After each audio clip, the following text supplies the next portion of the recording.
Mesdames, Messieurs, bonsoir et bienvenue à tous. À la une de ce journal, l'escalade des tensions sociopolitiques et tribales au Cameroun inquiète International Crisis Group. L'ONG appelle au calme ainsi qu'au dialogue sur la crise anglophone, de même que la réforme du système électoral pour apaiser les tensions dans le pays. C'est l'essentiel d'un rapport rendu public hier. Et face aux dégâts provoqués par la crise sanitaire du coronavirus et autres troubles enregistrés dans le pays, plusieurs Camerounais ne savent plus à quoi ressemblera leur année 2021. Orange Cameroun, conscient de ces difficultés, propose aux Camerounais de clôturer l'année sur une note positive. Nous allons donc recevoir sur ce plateau du 20h Tatiana Quin, manager marketing à Orange Cameroun. Voilà pour le sommaire.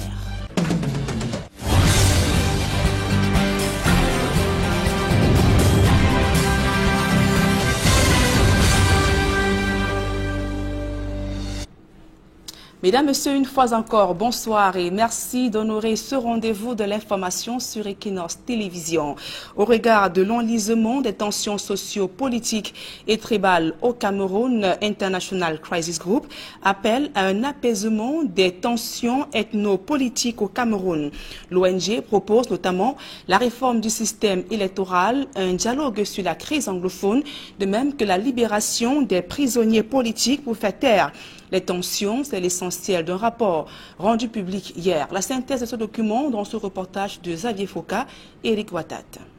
Ce rapport datant du 3 décembre 2020 et contenu dans un document d'une cinquantaine de pages, International Crisis Group revient d'abord sur les origines des tensions politiques et ethniques au Cameroun. Selon cette ONG, 2 ans après le conflit au sujet de l'élection présidentielle de 2018, que beaucoup d'observateurs, y compris l'Église catholique, ont estimé d'être entachés d'irrégularités, continue de peser sur la vie politique du Cameroun, alors que le pays faisait déjà face à une insurrection des groupes armés dans les régions dites anglophones. International Crisis Group précise que depuis qu'il a été déclaré deuxième derrière le président Paul Biya, Maurice Kamto n'a cessé de contester le résultat jusqu'à son arrestation en février 2019 pour insurrection, sédition et incitation à la violence. Même après sa sortie de prison en octobre de la même année, il a régulièrement fustigé le gouvernement d'une part pour son refus de réformer le système électoral, la gestion de la pandémie du Covid-19 et d'autre part la mauvaise gestion de la crise dite anglophone, en appelant le gouvernement de Yaoundé à libérer les leaders séparatistes emprisonnés. International Crisis Group relève le fait que parmi les partisans du président Paul Biya et ceux de Maurice Kamto, nombreux sont ceux qui décrivent ce conflit politique comme une course au pouvoir entre leurs groupes ethniques respectifs. D'un côté les Boulous et les Bétis, et de l'autre les Bamileke. Cette ONG précise qu'avec la montée de la pression politique, les responsables politiques camerounais et l'opinion publique ont de plus en plus recours aux réseaux sociaux pour faire passer leurs messages et exprimer leur opinion. Malheureusement, les activistes de tous bords les utilisent pour propager la désinformation, aggraver les clivages ethniques et inciter à la violence. Des contenus incendiaires en ligne opposent Boulou et Béti d'un côté et Bamileke de l'autre, ce qui attise davantage les tensions sur le terrain.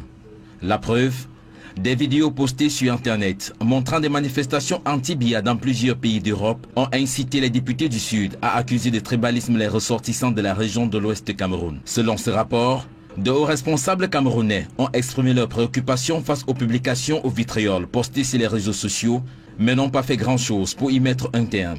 Face aux dangers qui pèsent sur le Cameroun, International Crisis Group formule un ensemble de propositions pouvant contribuer à apaiser les tensions. En premier lieu, le gouvernement devrait amorcer un dialogue avec l'opposition hors du Parlement afin d'établir un consensus autour de la réforme électorale. Le gouvernement encore devrait interdire toute discrimination ethnique dans les recrutements du secteur public, en introduisant des amendements afin d'étendre la portée de la loi condamnant l'outrage à la tribu. Il devrait également réformer la Commission nationale pour la promotion du bilinguisme et du multiculturalisme. International Crisis Group précise que Facebook devrait se donner les moyens, en recrutant des modérateurs qui comprennent la culture politique du Cameroun, de passer au crible des messages postés en ligne et d'identifier les propos incendiaires afin de censurer plus activement de tels contenus. L'entreprise devrait sensibiliser davantage l'ensemble de l'échiquier politique et travailler avec les différents acteurs pour mieux identifier les contenus dangereux. L'ONG précise encore que Facebook, de concert avec les institutions gouvernementales, l'opposition camerounaise et la société civile,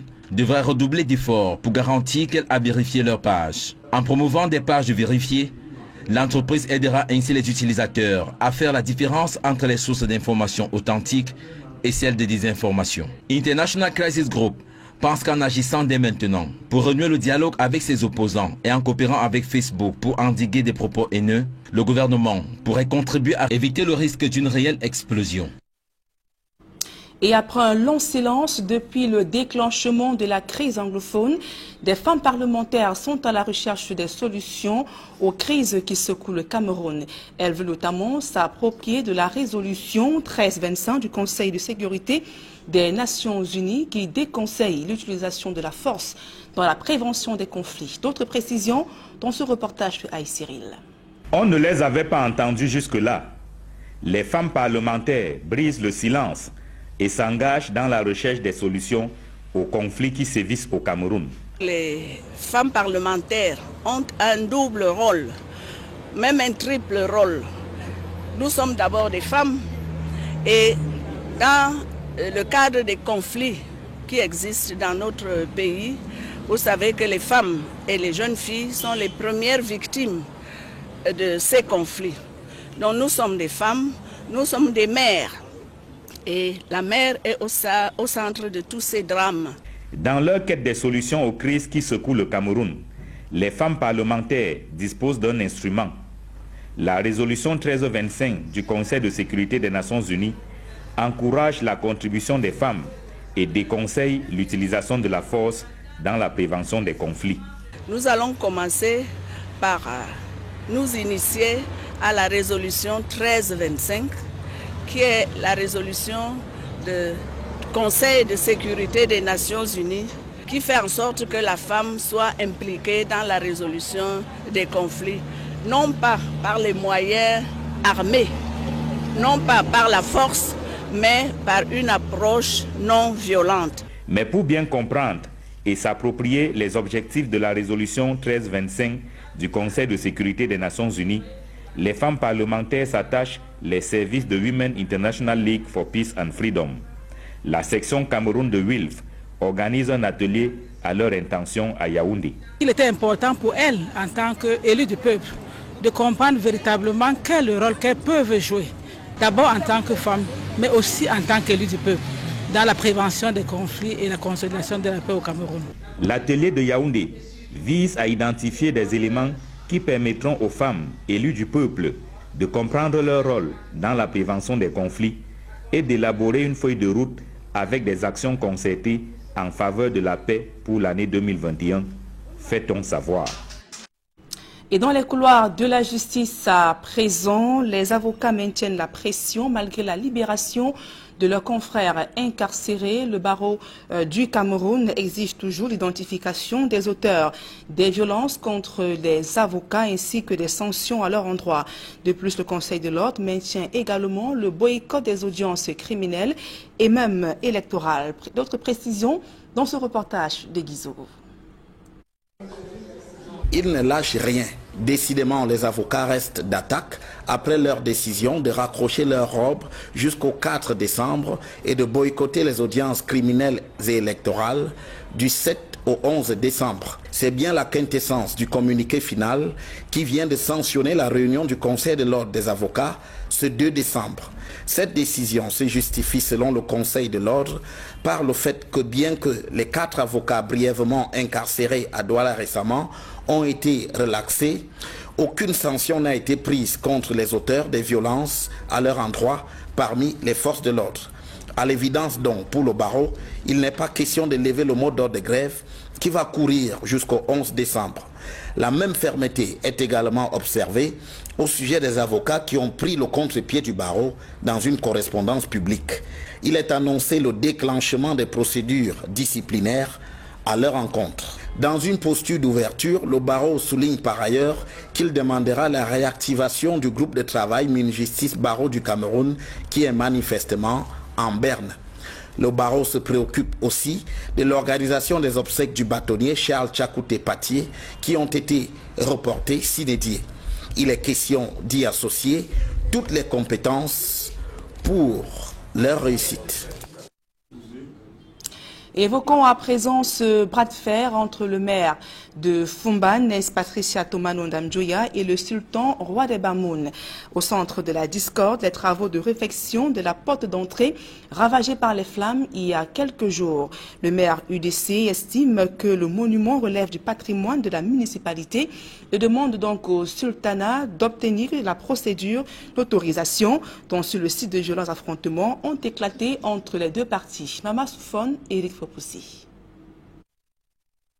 Quelques jours seulement après la survenance de l'incendie ayant ravagé le monument des 3 tours de la porte d'entrée de Fumban, département du Noun, à l'ouest Cameroun, la ville reste un brasier sous haute tension. Patricia Tomano Ndamjoya s'oppose aux travaux de reconstruction engagés par le sultan, roi des Bamoun. J'en ai assez que mon autorité soit bafouée. Je suis maire de la ville où je ne suis pas le maire. Vous êtes le procureur pour me protéger ou vous ne l'êtes pas. Ces éléments de force de l'ordre où ils protègent la monarchie comme j'ai vu aujourd'hui, où ils protègent la République. Une vidéo devenue virale montre un vif échange entre Madame le maire de Fumban et le procureur de la République. Je suis là pour qu'on arrête les travaux. Monsieur le procureur, on n'arrête pas ces travaux, je ne pars pas d'ici. Je vais dormir ici parce que je suis quand même le maire de la ville. Demandez à ces personnes qui leur a demandé de construire ça, s'ils ont une autorisation de la mairie, même si c'est pour eux, mais ce bâtiment est un bâtiment public. Donc, pour la République que vous représentez, demandez qu'on arrête ces travaux. Et après, on va voir à qui appartient l'autorité de demander qu'on commence les travaux ou qui doit faire les travaux. C'est tout. Je ne demande rien, donc je ne veux pas de problème. Pendant de longues heures, Patricia Tomano Ndamjoya immobilise son véhicule sur le site des travaux pour bloquer l'évolution du chantier. L'atmosphère s'électrise davantage. J'ai répondu à la lettre de Bourbon Joya et j'avais écrit un communiqué. Tout ce que je veux, c'est que vous usez de votre autorité pour arrêter ces travaux. Et si vous n'arrivez pas à arrêter ces travaux, je veux conclure que nous sommes en monarchie. Côté traditionnel, l'on insiste sur la dimension historique du monument. J'ai soulevé avec des raids réguliers et récurrents. Tout le temps, ils venaient dans l'espoir d'islamiser les Bamoun. Un certain Fifet, celui qui est allé voir le 11e roi de la dynastie, à l'époque c'était Mbombo, le 11e roi de la dynastie. Il lui a dit le seul moyen de contrer ces attaques-là, ces assauts-là, il faudrait faire un fossé d'une profondeur de plus de 3 mètres. Le fossé de 3 mètres sera donc construit autour de la ville, laissant une seule porte d'entrée et de sortie. C'est un lieu sacré que les Bamoun tiennent beaucoup à cœur. Les Bamoun sont trop attachés à cette entrée-là. Pour l'heure, difficile de concilier les deux camps, Madame le maire a rassemblé ses partisans dans la soirée de mercredi 2 décembre 2020 pour dénoncer les violences subies. De faire agresser Madame le maire devant vous, dans sa ville, et avant de casser 2 vitres de ma voiture, ils ont versé l'essence dans ma voiture. Devant l'autorité qui se dit autorité leader. Vous êtes un leader? Non, c'est pas ça. Ibrahim Bombonjoya, roi des Bamoun, pour sa part, continue son sitting chaque jour depuis le début des travaux de reconstruction du monument des 3 tours de Fumban. Connu pour ses prises de position au sein du RDPC jusqu'à son exclusion du parti, Saint-Éloi Bidoum est-il victime de sa grande gueule. La façade avant d'une installation tenue en bordure de route par Saint-Éloi Bidoum a été donc détruite à Yaoundé. Selon des témoins, les engins de la mairie de la ville sont arrivés en pleine nuit avant de procéder à la destruction. L'ancien maire de la commune de Yaoundé 6e parle d'un règlement de compte par des personnalités tapis dans l'ombre. Nous l'écoutons. Je suis parti d'ici hier à 22h. Je suis arrivé chez moi à 22h30. Et à 22h32, on m'a appelé que les engins de la communauté urbaine étaient là pour casser la structure. Je suis donc revenu. Mais quand je suis arrivé, ils avaient déjà cassé. C'est ce matin que j'apprends que celui qui avait la responsabilité de casser a dit à ses amis que j'aurais traité les élus de grabataires Et les grabataires ont donc décidé de me montrer ce dont ils sont capables. Qu'est-ce que je n'ai rien à me reprocher. Sur le plan de la distanciation, je suis à plus de, c'est-à-dire qu'à plus de 9 mètres de la route. Là, j'ai tout simplement aménagé pour faire la propreté, pour que ce soit propre. C'est pour ça que j'ai mis les carreaux, il n'y avait pas de bâtiment là-bas. Au cœur de ce journal, le difficile accès à l'eau potable, de même que l'enclavement des bassins de production et les pratiques de sorcellerie plombent le développement de l'arrondissement d'Ngoumou.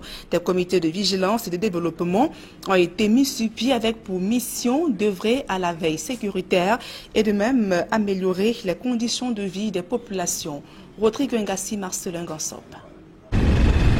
3 semaines de périple et voici que le sous-préfet de Ngoumou a touché du doigt les réalités auxquelles font face les populations de 52 villages qui constituent son unité de commandement. Nous avons relevé ici le problème d'électrification, le problème d'approvisionnement en eau potable, le problème d'infrastructure routière.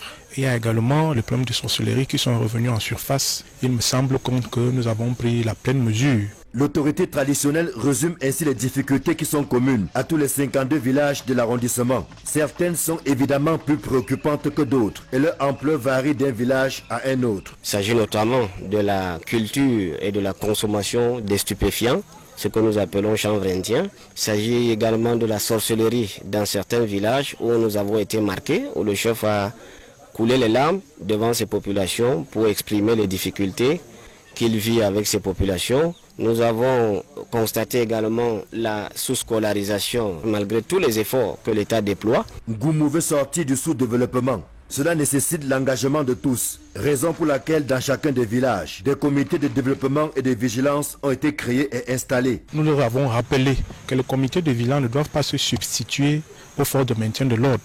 Il faut donc encadrer l'action sur le terrain, notamment beaucoup plus sur la dénonciation et également de relayer l'information. C'est pour ça que les chefs traditionnels au niveau de la base, c'est-à-dire les 3e degrés, doivent être des coordonnateurs et veiller à ce que ces comités de vigilance jouent pleinement leur rôle. Ça a été l'occasion pour nous de rappeler aux chefs traditionnels qu'ils sont des garants de nos traditions. Ils sont l'interface entre les populations et l'administration et donc ils doivent également à leur niveau, sans toutefois attendre l'autorité administrative, trouver des solutions, lutter contre les fléaux qui mettent nos populations. Aux côtés de l'administration, l'exécutif municipal entend tracer la voie, celle qui permettra aux différentes localités de poser les jalons du développement attendu. C'est pour ça que nous avons accompagné monsieur le sous-préfet dans les 52 villages. Ces comités iront vers les populations recueillir les différentes doléances. Les projets qui doivent arriver à la mairie doivent être maturés. Et là, nous nous prenons en charge. Et comme nous nous occupons de tout l'arrondissement, nous ne pouvons pas résoudre tous les problèmes à la fois. L'union fait la force. Aussi, le sous-préfet de Ngoumou a-t-il demandé aux populations d'abandonner les mauvaises pratiques telles que la sorcellerie pour fédérer les énergies autour du seul intérêt qui compte, celui du développement de l'arrondissement. L'accès aux différents services sociaux de base reste encore un défi majeur. L'actualité hors de nos frontières à présent, le fléau des armes légères et la zone de libre-échange continentale au cœur du 21e sommet extraordinaire de l'Union africaine.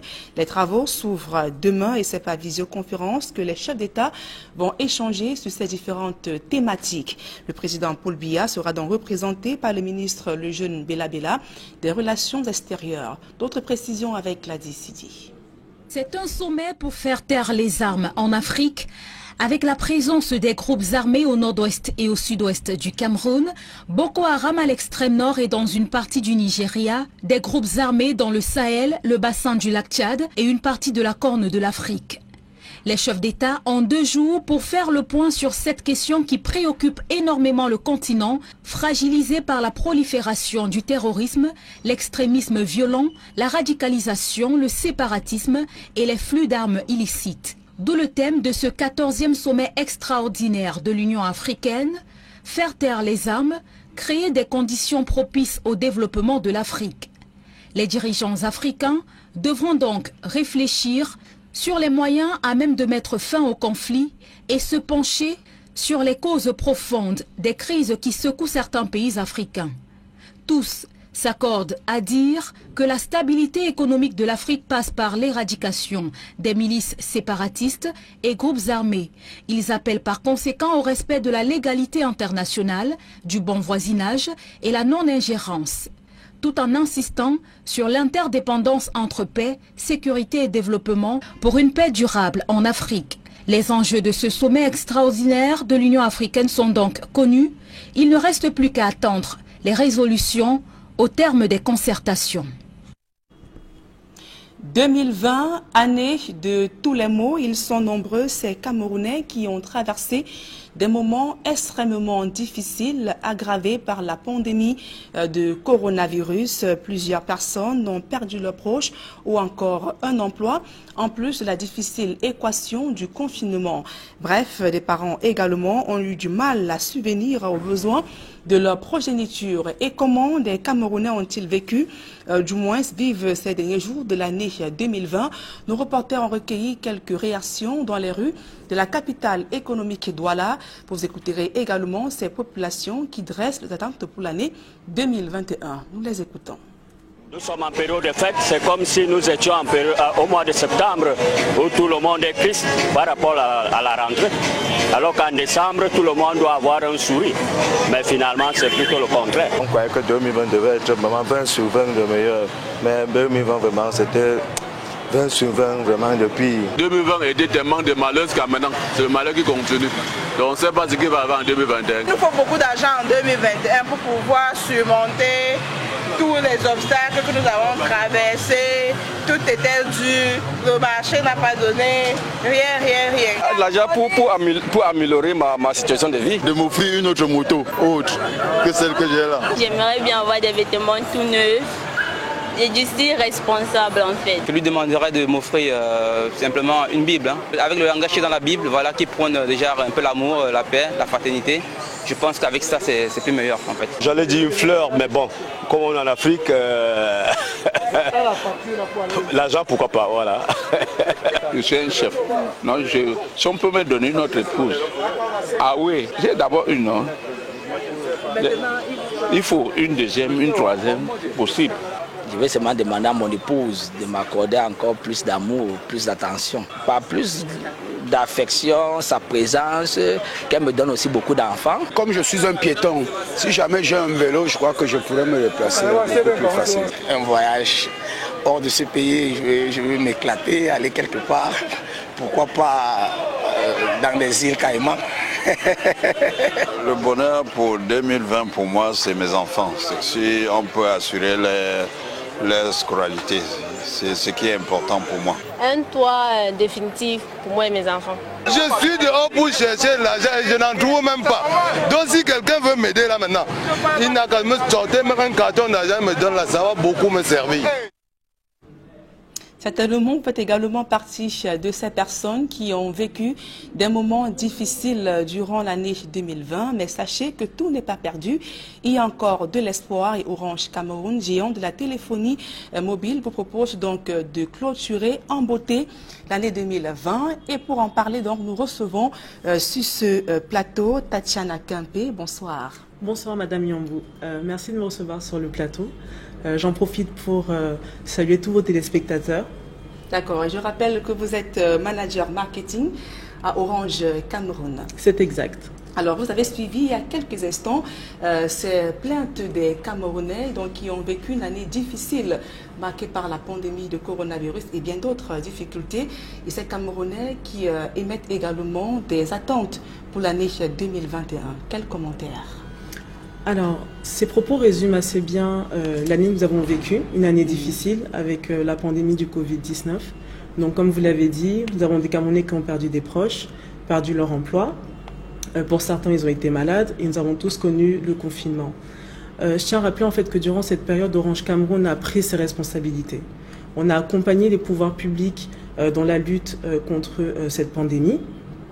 Et nous avons également accompagné nos abonnés en mettant en place des offres abondantes qui leur permettaient en fait de rester et de maintenir les liens pendant cette période assez difficile.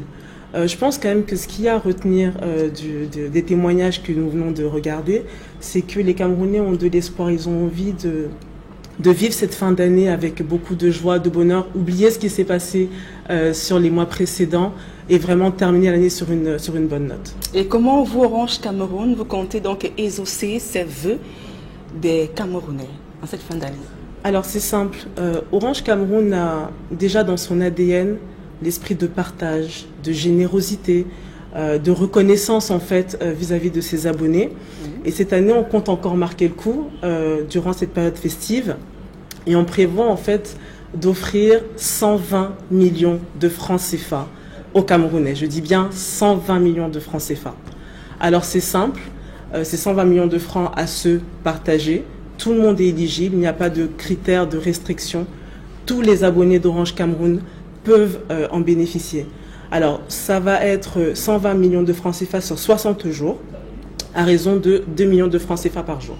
Alors, on a suivi dans le Vox Pop tout à l'heure qui est passé des Camerounais qui aimeraient bien peut-être avoir une Bible, une femme, des vêtements, une nouvelle maison. Est-ce que Orange Cameroun pourra-t-il satisfaire toutes ces doléances? Alors, nous avons vocation à accompagner tous les Camerounais. Il est vrai qu'avec ce que nous proposons cette année, on pourra répondre à un certain nombre de besoins, bon peut-être pas une femme, mais avec les lots qui seront offerts, je pense quand même qu'on répondra à la majorité des besoins qui ont été évoqués lors de ces témoignages. Alors comment ça va se passer concrètement sur le terrain? Tout à l'heure vous avez dit que tout le monde peut participer. Comment ça va se passer concrètement? Alors c'est simple, donc tout le monde peut participer. Il y a tout simplement 2 canaux. Oui. Donc le premier, c'est de souscrire à l'offre MyWay sur notre application My Orange ou tout simplement via le dièse 131 étoile 41 dièse, donc dièse 131 étoile 41 dièse. Et le deuxième moyen, c'est tout simplement en allant sur un code qui est assez connu quand même au Cameroun, qui est le dièse 150 étoile dièse, dièse 150 étoile dièse, donc c'est le portail Orange Money. Et tous les actes en fait qui sont posés dans ce portail-là sont comptabilisés et nous rendent au final éligibles, en tout cas nous donnent une chance de pouvoir remporter un des lots que nous proposons sur cette période. Donc, sur la plateforme principalement Orange Money que les populations pourront aller? Exactement. Donc en fait, on a Orange Money, si vous faites un transfert d'argent, un retrait d'argent, payez votre facture aînée et au Camouata, etc. Tous ces actes-là, en fait, vous permettent d'une certaine façon d'accéder au lot que nous proposons. Et dans l'autre cas, c'est MyWay, qui est une offre en fait qui n'a pas de limite en termes de montant à dépenser et elle est accessible sur l'application My Orange et également sur le dièse 131 étoile 41 dièse. Le dièse 131 étoile 41 dièse. Alors, quel est donc le calendrier de la campagne? Elle va s'étendre sur combien de jours et quel est le chronogramme des activités? Alors nous avons 60 jours ensemble, donc 60 jours de fête. Donc la campagne se tient jusqu'au 5 février. Je le rappelle une fois de plus, tout le monde est éligible, sans restriction en termes de montant. Donc tout ce que vous avez à faire, c'est de profiter des offres et des produits d'Orange Cameroun pour pouvoir être un des heureux gagnants des millions qu'on a offert cette année. Donc le 5 février, certainement, on se retrouvera avec des millionnaires. Exactement. Alors un dernier mot peut-être pour sortir? Alors un dernier mot, j'ai juste envie de dire aux Camerounais, Camerounaises, vivons vivants. Donc n'attendons pas le lendemain, vivons maintenant. Je pense qu'on a eu une année compliquée, donc question de la terminer en beauté et Orange Cameroun est là pour vous accompagner. Alors merci Tatiana Quin d'être venue ce soir. C'est moi qui vous remercie. Je précise également que vous êtes manager marketing à Orange Cameroun. Merci d'être venu de parler de cette campagne qui va certainement donner du sourire à des millions de Camerounais. Donc avant de refermer ce journal, signalons qu'après un long feuilleton du passeport, Laurent Gbagbo obtient finalement ses pièces. Il a donc récupéré ce vendredi. L'ex-président de Côte d'Ivoire en liberté conditionnelle envisage déjà son retour en Côte d'Ivoire. C'est ce qu'a indiqué ses avocats ce vendredi. Laurent Gbagbo a donc salué la délivrance de ce passeport comme étant un acte d'apaisement et appelle également le régime en place de faire encore un pas de plus vers la décrispation du climat socio-politique toujours tendu en Côte d'Ivoire. Fin de ce journal, mesdames et messieurs. Merci pour votre aimable attention. Dans un instant, le débrief du journal avec Serge Alain autour et ses invités sur le plateau d'Equinox Soir. Serge Alain.